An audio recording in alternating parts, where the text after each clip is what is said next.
Hello subscribers, तो आज से फिर हम आ गए हैं एक बार अपना चैप्टर नंबर 4 लेके स्टैंडर्ड 8 का करंट इलेक्ट्रिसिटी एंड मैग्नेटिज्म।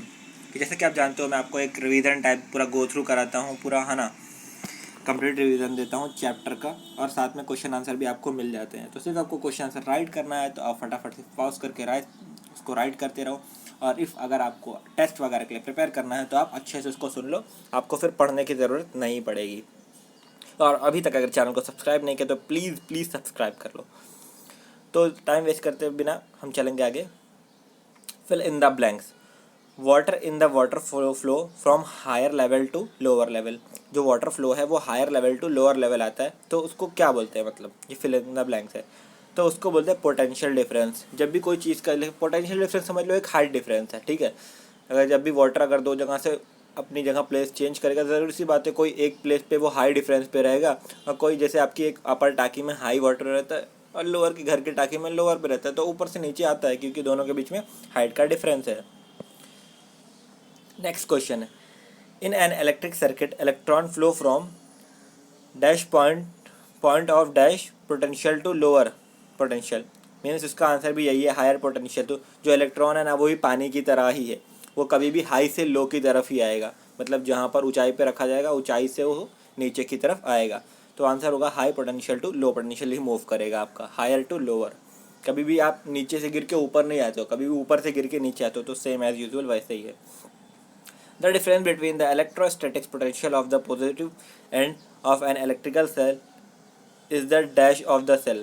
जो उसका पोटेंशियल होता है उसमें क्या बोलेंगे? तो उसका आंसर होता है पोटेंशियल। जो डिफरेंस मैंने बोला ना कि जो दो बीच का डिफरेंस है, वो समझ लो वो सिर्फ जहाँ डिफरेंस का नाम आया वहाँ पर पोटेंशियल वर्ड ही फिट बैठेगा। Electrostatic potential of positive end of electrical cell is the potential of the cell. जो पॉजिटिव है उसका पोटेंशियल ऑफ द सेल है वो।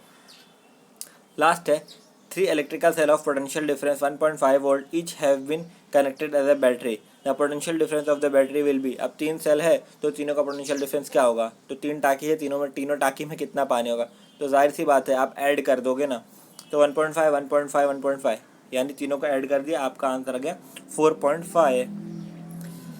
नेक्स्ट क्वेश्चन है, an electric current flow in a wire create dash field around the wire. तो आपने सुना होगा कि हर वायर की एक मैग्नेटिक फील्ड होती है, तो हर वायर अपने चारों तरफ एक मैग्नेटिक फील्ड क्या करता है? क्रिएट करके रखता है।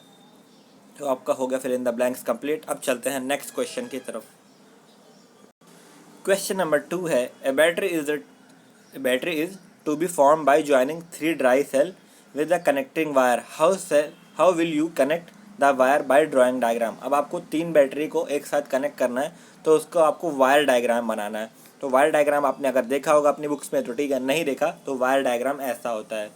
क्या होता है कि जो पॉजिटिव सेल वाला एंड होता है वो लार्जर होता है, नेगेटिव सेल वाला शॉर्टर होता है, फिर पॉजिटिव वाला लार्जर, नेगेटिव वाला शॉर्टर। तो तीन सेल है तो इसलिए तीन लार्जर और तीन शॉर्टर सर्किट के डायग्राम दिए हुए। अब एक सर्किट ओपन, अगर क्लोज होता तो आपको सर्किट कुछ इस तरीके से दिखाई देता। अगर कोई बोलता सर्किट क्लोज है, तो यहाँ से ये पूरा आप चाहो तो यहाँ पर स्विच लगा देते है ना, इसको कुछ भी वोल्ट मीटर हो गया ये, और चाहे तो आप यहाँ पर बल्ब लगा देते। बट आपको सिर्फ उसने सेल का डायग्राम बनाने बोला, इसलिए मैंने कुछ नहीं लगाया। ओके, अब चलते हैं नेक्स्ट क्वेश्चन की तरफ। तो आगे हैं हम नेक्स्ट क्वेश्चन नंबर 3 की तरफ। Is an electric circuit a battery and a bulb have been connected and the battery consist of two cell equal potential difference. ठीक है, बैटरी का बल्ब लगा है, दो बैटरी है, दोनों का पोटेंशियल डिफरेंस इक्वल है। If the bulb is not glowing then which test will you perform in order to. अगर बल्ब नहीं जल रहा है पूरा कनेक्शन करने के बाद, तो आप क्या चेक करोगे, कौन सा टेस्ट परफॉर्म करूँगा? Find out the reason for the bulb not glowing. अब आपको रीज़न फाइंड करना है कि बल्ब क्यों नहीं ग्लो कर रहा है। तो अब हम आगे की तरफ बढ़ेंगे और देखेंगे following test should be perform. हमें को बहुत सारा टेस्ट करना पड़ेगा, अलग अलग चीज़ से चेक करना पड़ेगा। Find out the reason why bulb is not glowing. Check how two terminal of battery are connected. सबसे पहले कहीं ऐसा तो नहीं टर्मिनल ही गलत कनेक्टेड किया गया है to each other. Ensure that the positive end of one battery is connected to the negative end of the terminal of the other battery. ये पॉजिटिव पॉजिटिव के साथ और नेगेटिव नेगेटिव के साथ कनेक्टेड है कि नहीं, ये भी चेक करेंगे। If the battery are connected in this way and even the bulb are not glow for next test. अगर सब कुछ इस तरीके से है और फिर भी बल्ब नहीं जल रहा, तो फिर नेक्स्ट टेस्ट की तरफ चलेंगे। नेक्स्ट टेस्ट है हमारा, check the broken wire in the electric circuit, ensure that wire used for connecting various electrical compound are not broken, ensure that the circuit is close. फिर देखेंगे ऐसा था ना बीच में कहीं तार वार टूट गया और सर्किट पूरी तरीके से क्लोज तो है, ऐसा तो नहीं कहीं तार छूटा हुआ हो, पूरी तरीके से सर्किट क्लोज ना हो, ये सब चेक करेंगे। फिर उसके बाद even if the bulb is not glowing replace the bulb and other और बैटरी ऑफ न्यू वन। फिर भी अगर नहीं चलेगा तो हम बल्ब को और बैटरी को भी चेंज करके देखेंगे कि क्या प्रॉब्लम आ रहा है। हो सकता है बल्ब ही ख़राब हो सकता है जो हमने बैटरी लगाया वही ख़राब हो। फिर आ गए अपने नेक्स्ट क्वेश्चन की तरफ। इलेक्ट्रिक सेल हैविंग 2 वोल्ट का पोटेंशियल डिफरेंस बैटरी लगा हुआ है, each have been connected in the form of battery, what will be the total potential of the battery in the both cases. आपको दो अलग अलग बैटरी लगा के दिया और दोनों में पूछा है कि क्या क्या आएगा, तो मैंने हमेशा बोला है कि उसको ऐड कर दिया जाता है पोटेंशियल डिफरेंस को टोटल निकालने के लिए। तो सबसे पहले 3 बैटरी लगाए ऊपर, तो मैंने सर्किट डायग्राम बनाया और फिर 2 प्लस करके 6 वोल्ट लिख दिया। फिर नीचे 4 बैटरी लगाए तो 2 volt 2 volt 2 volt 2 volt plus 8 volt मैंने लिख दिया है, क्योंकि हमेशा पोटेंशियल डिफरेंस को ऐड करके ही निकाला जाता है। तो बहुत इजी क्वेश्चन आते हैं आपको इसमें चैप्टर से, बहुत स्कोरिंग चैप्टर होता है।